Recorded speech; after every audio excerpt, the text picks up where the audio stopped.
School সমস্যাটা হচ্ছে ওই জিনিস, এই যে এদিকে স্কুল কিন্তু বড়, তার জন্য কিন্তু কালকে পৌরসভার লোক মানে বড় অফিসার, পঞ্চায়েতের বড় অফিসার সব এসে রুমে কিন্তু তালা মেরে দেওয়ার জন্য বলে। হাই বন্ধুরা, কেমন আছো? সব আশা করি ভালো আছো, সুস্থ আছো। তো এই দেখতে পাচ্ছি রিংগুলো কিন্তু আমাদের রুমে লাগানো হবে। আমাদের রুমে কালকে একটা বড় প্রবলেম হয়ে গেছে। ঠিক আছে, এই রিংগুলো কেন লাগানো হবে তোমাদের দেখাবো।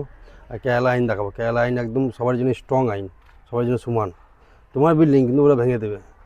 মানে আমাদের রুমে যে মালিক আছে, মানে যে একটু বাথরুমে ভেস্ট মানে যে পানিগুলো যায়, সে পানিগুলো রাস্তা করা নিয়েছিল, তার জন্য একটু নোংরা হয়ে গেছিলো, মানে ক্যাচরা হয়েছিল। তার জন্য কিন্তু কালকে পৌরসভার লোক মানে বড় অফিসার, পঞ্চায়েতের বড় অফিসার সব এসে রুমে কিন্তু তালা মেরে দেওয়ার জন্য বলেছিল যে আজকের মধ্যে না ঠিক করলে সব রুম বন্ধ করে দেবো। তাই তোমাকে দেখাবো যে আমাদের রুম মালিক কী করছে। এই যে আমাদের রুম মালিক দাঁড়িয়ে দেখছে, কিন্তু কাজ চলছে আজকে, নাহলে কিন্তু আজকে তালা মেরে দেবো। এটা কিন্তু আমাদের রুম, ঠিক আছে। এটা কিন্তু আমাদের সব রুম, সব এটাই পুরোটাই মানে আমাদের রুম। 3টে কোয়ার্টার্স আছে কিন্তু সামনে ফ্রন্ট সাইড কিন্তু চকচকে। আমরা সব ঝিটিপিটি সবসময় পরিষ্কার করে রাখি। এই যে খালের কাজ শুরু হচ্ছে, খাল করছে আর কি, ওই রিংগুলো লাগাবে এখানে, তার জন্য।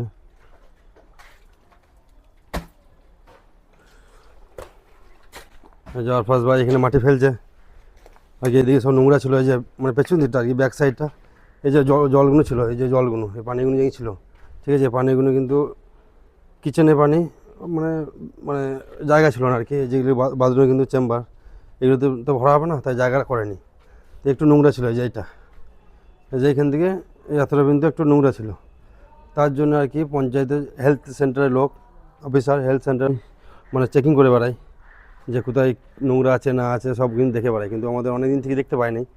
কিন্তু আমাদের রুম মালিককে বলেছিলাম আমি আগেই যে এগুলো একটু ঠিক করতে হবে, নাহলে কিন্তু অসুবিধা হবে।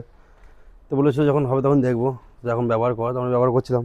কিন্তু ওইদিকে স্কুল সমস্যাটা হচ্ছে ওই জিনিস, এই যে এদিকে স্কুল কিন্তু বড় স্কুল, কিন্তু এটা আমাদের মানে আমাদের এখানকার বড় স্কুল, যেখানে থাকি আমাদের এই স্কুল, এই যে রুম।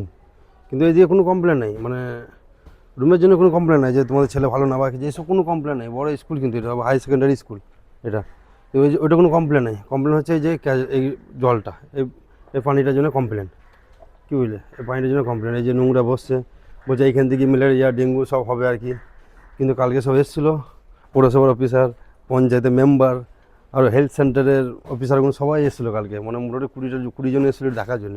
আজ কি টাইম দিয়েছে যে আর কি আজকের মধ্যে যদি ঠিক হয় তাহলে ভালো, আর নাহলে রুমে কিন্তু চাবি মেরে দেবে, আমার রুম সিল করে দেবে। তার জন্য কিন্তু তোমার পয়সা দিয়ে তৈরি করা কিন্তু বিল্ডিং, তোমার রুম, কিন্তু কিছু করার নেই এখানে। এটা হচ্ছে কেরালা নিয়ম, কেরালা কানুন। এটার জন্যই বললাম যে কেরালা কানুন কতটা স্ট্রং। এই যে এগুলোর জন্য খালি মানে এই যে জলটা ব্যবহার করতাম আমরা আর কি বাথরুমে, মানে যে ভেস্ট জল থাকে গা ধোয়ার জল, আর মানে কিচেনে যে জলগুলো ছিল এখানে কিন্তু যেত, এখানে খাল করা ছিল, কিন্তু এখানে কিন্তু যেত, সেটা সমস্যা।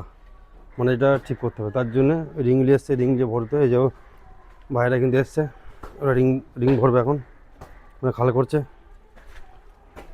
তো এটা হচ্ছে কেরালা, তার জন্য আমি দেখানো যে কেরালা কতটা নিয়ম স্ট্রং, কানুন স্ট্রং। দেখতে পাচ্ছ এখানে খাল করে কিন্তু এখানে সব ভেস্টের জলটা এখানেই যাবে, সবার জন্য সমান। তোমার বিল্ডিং হলে তুমি যে আমার ওর জায়গাতে, কিন্তু আমার রুম মালিকের জায়গাতেই পড়ছে নোংরা, কিন্তু সেটা কিছু করা যাবে না। তো যারা কেরালায় থাকো তারা তো জানবে যে কেরালার নিয়ম এমনি স্ট্রং, সবার জন্য সমান, ঠিক আছে। মানে তো এই যে বিল্ডিংটা দেখতে পাচ্ছ, এই বিল্ডিংটা কিন্তু পয়সা দিয়ে বানানো হয়েছে, কিন্তু মালিকের পয়সা, আমাদের রুম মালিকের পয়সা, কিন্তু আর তো তোমার পয়সা বলে তুমি রুমটা বানিয়েছো বলে খরচা করে, তো তুমি নোংরা করবে, যেমন তাই করবে, এখানে কিন্তু গভর্নমেন্ট মেনে নেবে না। গভর্নমেন্ট যে সিস্টেম সেরকম অ্যাকশন নেবে। তো আমাদের রুম মালিকের অ্যাকশন হয়েছে, অ্যাকশন নিয়েছে। আরও যারা থাকো রুমে, মানে আরও যারা কাজ করো যারা রুমে থাকো, অবশ্যই পরিষ্কার পরিচ্ছন্ন রাখবে, আমাদের মতো প্রবলেম না যেন পড়ো। এটা আমাদের দোষ ছিল না, আমি আগেই বলেছিলাম যে ঠিক করার জন্য, এখন তো ঠিক করছে, তো ভালো হলো, যাক।